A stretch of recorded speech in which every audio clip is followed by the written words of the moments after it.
នេះគឺជាពោបៃតងហើយខ្ញុំមិនថាការញ៉ាំអីដែលជាពោបៃតងឲ្យបានចំនួន50ម៉ោងក្នុងរយៈពេល24ម៉ោងមានន័យថារបស់ញ៉ាំណាក៏ដោយមិនថាវាគឺជារបស់ញ៉ាំអីឬក៏ជារបស់កែច្នៃទេគឺថារបស់ញ៉ាំទាំងនោះមុនចូលក្នុងមាត់ខ្ញុំគឺត្រូវតែជាពោបៃតងជានិច្ចតោះស្វីលក្ខខណ្ឌបើសិនជាខ្ញុំញ៉ាំមកគ្រប់50មុខមុនរយៈពេល24ម៉ោងទេគឺថាខ្ញុំនឹងផាក់លុយកណ្ដៃចំនួន40ម៉ឺនរៀលទៅបងស្រីរបស់ខ្ញុំហើយត្រូវលេងចានរយៈពេលពេញមួយខែទៀតតែបើខ្ញុំធ្វើវាបាន50មុខមុនរយៈពេល24ម៉ោងវិញគឺខ្ញុំនឹងឲ្យបងខ្ញុំលេងចានរយៈពេល2ខែតែហ្មងនិយាយទៅពេលសកម្មនេះនឹងចាប់ផ្ដើមពីម៉ោង8យប់ទៅយកតែហ្មងហើយនេះគឺជាក្រុមទេបោឆាទី1តែហ្មងបាទអ្នកគ្នាអើយលើ20មីនេះហើយក៏បានញ៉ាំក្រុមទេពោបៃតងនឹងយកតែហ្មងទ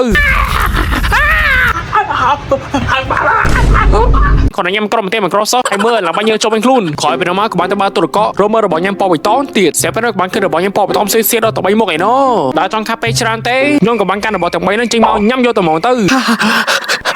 ហើយទីនេះលោហើយក៏បានចូលមកញ៉ាំក្រូចឆ្មាពោបៃតងទី3របស់យើ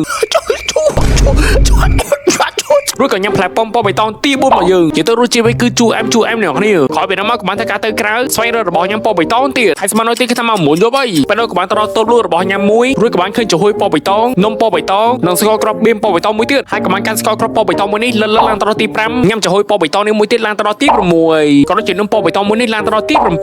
មកស្ទូក្រមក៏បានធ្វើដំណើរទៅដល់ម៉ានលក់អីវ៉ាន់ហើយក៏បានឃើញមើលបកគីលេងពោបៃតងនិងនំពោបៃតងផ្សេងមួយទៀតរករបស់ញ៉ាំពោបៃតងបាន2មួយទៀតឯងបាទហើយក៏បានធ្វើដំណើរត្រឡប់ទៅផ្ទះវិញគ្រាន់ដល់ផ្ទះវិញភ្លាមក៏បានញ៉ាំនំពោបៃតងនេះឡើងទៅដល់ទី8ឥឡូវចូលមកញ៉ាំអំបិលបកគីលេងពោបៃតងអ្នកគ្នារួចក៏បានចាស់ចូលក្នុងមាត់ញ៉ាំយកតែហ្មងស្របពេលនោះក៏បានឃើញរបស់ញ៉ាំពោបៃតង2មុខទៀតនៅលើតុហើយក៏បានមកផ្លាកៅឬធ្វើការញ៉ាំតទៀតទៅនិយាយទៅពិតជាឆ្ងាញ់ខ្លាំងមែនទែនហើយអ្នកគ្នារបស់ញ៉ាំពោបៃតងហ្នឹងញ៉ាំបាន11មុខហើយស្មាននេះគឺថាម៉ោង7:01ដែរហើយមុនពេលចូលគេហ្នឹងខ្ញុំក៏បានឃើញផ្លែឡើងមួយទៀតនៅលើក្រែខ្ញុំរួចក៏បានញ៉ាំសម្បកផ្លែឡើងនៅខាងក្រៅនេះយកតែហ្មងនិយាយទៅគឺពិបាកខាំខ្លាំងមែនទែនហើយអ្នកគ្នាឥឡូវខ្ញុំសុំញ៉ាំផ្លែកាណាពោបៃតងទី13នេះហើយខ្ញុំទៅគេងហើយអ្នកគ្នាគ្រាន់តែបានចូលក្នុងមាត់ញ៉ាំហើយភ្លាមហើយមកដល់ពេលខ្ញុំក៏បានគេងលុបបាត់ទៅស្អែកឡើងម៉ោង6ព្រឹកហើយខ្ញុំគិតថាសរយៈពេល14ម៉ោងចុងក្រោយទេក្នុងការលេង challenge ហ្នឹងស្រាប់ពេលនោះក៏បានឃើញផ្លែបឺពោបៃតងនៅលើក្រែខ្ញុំហើយក៏បានតែការពុះផ្លែបឺហ្នឹងរួចដាក់ចូលមាត់ញ៉ាំទៀតចំហើយតបានដល់ថ្មីផងហើយលើមកញ៉ាំចាំបដៅហើយក៏បានដើរទៅបន្ទប់ទឹកទៅរួចក៏បានឃើញរបស់ញ៉ាំពោបៃតង2មុខផ្សេងៗពីគ្នាទៀតនេះគឺជាខ្ទឹមពោបៃតងទី15គាត់តែញ៉ាំខ្ទឹមពោបៃតងនេះឲ្យភ្លាមហើយចូលក្នុងបន្ទប់ទឹកញ៉ាំស្លាប់ពោបៃតងមួយទៀតឡើងទៅដល់ទី16ឥឡូវស្មាននេះមក8ព្រឹកហើយខ្ញុំញ៉ាំបានចំនួនទូលេប៉ុណ្នេះក្រោយពីនោះមកក៏ចេញមកខាងក្រៅរករបស់ញ៉ាំពោបៃតងទៀតហើយតាមផ្លូវក៏បានរកឃើញប្រហិតពោបៃតងផ្លែតបៃពោបៃតងហើយនឹងអីផ្សេងៗពីមុខបន្ថែមទៀតគឺថាខ្ញុំរករបស់ញ៉ាំពោបៃតងបានដល់ទៅ4មុខឯណោះពេលនោះក៏បានតែការញ៉ាំយកតែហ្មងទៅនិយាយទៅពិតជាសប្បាយក្នុងការញ៉ាំខ្លាំងមែនតើហើយវាក៏ជា3មុខផ្សេងៗពីគ្នាផងដែរនេះប្រហិតពោបៃតងរបស់យើងមួយទៀតទី20ក្រោយពីជីមតរយៈពេល10នាទីក្រោយមកទៀតក៏បានឃើញគេលក់របស់ញ៉ាំពោបៃតងនៅតាមផ្លូវទៀតហើយមានក្រីច្រើនទេខ្ញុំបានតែការទិញយកមកញ៉ាំទៀតអូអ្នកគ្នា4មុខច្រើនខ្លាំងមែនតើអ្នកគ្នាពិតជាមិនធម្មតាមែនរួចក៏បានឈប់បន្ទោសឲ្យធ្វើការញ៉ាំឡើងដល់ទី21ញ៉ាំស្លឹកពោបៃតងមួយទៀតឡើងដល់ទី22ហើយគឺជាបត្រីពោបៃតងមួយទៀតឡើងដល់ទី23ពេលនោះខ្ញុំនៅសល់ពេលមកជួបពោបៃតងមួយទៀតនៅលើដៃរួចក៏បានដាក់ចូលក្នុងមាត់ញ៉ាំតទៀតស្មាននេះមកដល់ហើយខ្ញុំញ៉ាំ24មុខហើយគឺថាខ្ញុំត្រូវការញ៉ាំតែ26មុខចុងក្រោយទៀតប៉ុណ្ណោះអ្នកទាំងនេះកុំភ្លេចជួយ follow page ខ្ញុំម្នាក់មួយផងណាអរគុណច្រើនបន្ទាប់ពីខ្ញុំជាបន្តអស់មក Instagram មកទៀតក៏ធ្វើដំណើរទៅដល់ម៉ាឡូវ៉ាន់មួយទៀតហើយក៏បានឃើញរបស់ញ៉ាំពោបៃតង2មុខផ្សេងៗពីគ្នាពេលនោះក៏បានឃើញស្រែពោបៃតងមួយទៀតនំប៉ាពោបៃតងនិងគីកូពោបៃតងគឺថាលើនោះបានដល់ទៅ5មុខឯណោះញ៉ាំគីកូពោបៃតងមួយទៀតឡើងទៅដល់ទី25ហើយក៏ញ៉ាំនំប៉ាពោបៃតងឡើងទៅដល់ទី26និ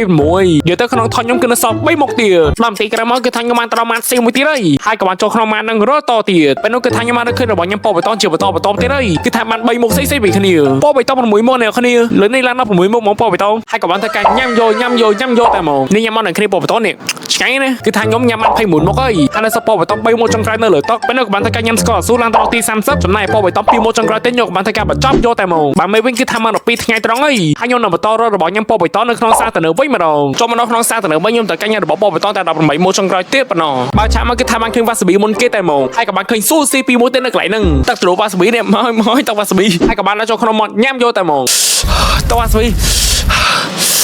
ពេលនោះក៏ញ៉ាំពងត្រីពោបៃតងទី34និងបន្លែពោបៃតងមួយទៀតទី35ពេលនោះគឺថាខ្ញុំរើបានរបស់ញ៉ាំពោបៃតង3មុខទៀតក៏ដូចជាពោបៃតង2មុខបន្ថែមទៀតនេះដូណាត់គ្រីមពោបៃតងចាំការទៀតដាក់ចូលមាត់ទៅនិយាយទៅពិតជាសប្បាយក្នុងការញ៉ាំខ្លាំងមែនតើហើយអ្នកគ្នាហើយរបស់ញ៉ាំពោបៃតងចូលមាត់ខ្ញុំក៏បន្តិចផងដែរពេលនោះគឺថាខ្ញុំនៅសល់2មុខទៀតនៅលើដៃហើយក៏បានតែការបញ្ចប់ទាំង2មុខនោះឡើងដល់ទី40ពេលនោះគឺថាម៉ោង2បាត់ហើយខ្ញុំបានក្រញ៉ាំពោបៃតងមួយទៀតឡើងដល់ទី41ចង់ឲ្យថាទៅខ្ញុំញ៉ាំបានចំនួនទូលេប៉ុណ្ណេះគឺថាខ្ញុំមិនដឹងថាខ្លួនឯងចាក់លើអស់ប្រមាណទេអ្នកគ្នា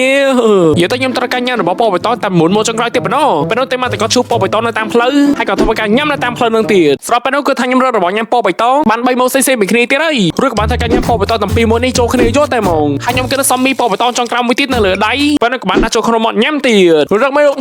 រឹកហ៎និយាយទៅខ្ញុំជោគជ័យហើយគ្នាគឺថាខ្ញុំត្រូវការញ៉ាំតែ5ម៉ោងចុងក្រោយទៀតប៉ុណ្ណោះនេះពណ៌បៃតង2មុខទៀតហើយបាទហើយអត់មានចាំអីច្រើនទេគឺថាញ៉ាំទាំង2មុខនឹងយកតែហ្មងព្រោះក៏បានតែការស្វែងរករបស់ញ៉ាំពណ៌បៃតង3មុខចុងក្រោយពេលនោះរកឃើញម្រះពណ៌បៃតងស្បៃទឿហើយនឹងស្បៃពណ៌បៃតងព្រោះក៏បានតែការយករបស់ញ៉ាំពណ៌បៃតងទាំង3ហ្នឹងមកញ៉ាំបញ្ចប់ទាំង3ហ្នឹងនៅផ្ទះយកតែហ្មងទីបំផុតខ្ញុំចូលចិត្តរបស់ញ៉ាំពណ៌បៃតង50មុខហើយយ៉ាងមែនតែគ្នាខ្ញុំសុំសាំងកន្លែងគឺថាខ្ញុំបកកៅរឿងញ៉ាំនៅហ្មងឆាឡានហ្នឹងគឺថាបញ្ចប់នៅម៉ោង8តែស្មាននេះទៅម៉ោង5គឺថាខ្ញុំជប់ជ័យមុន3ម៉ោង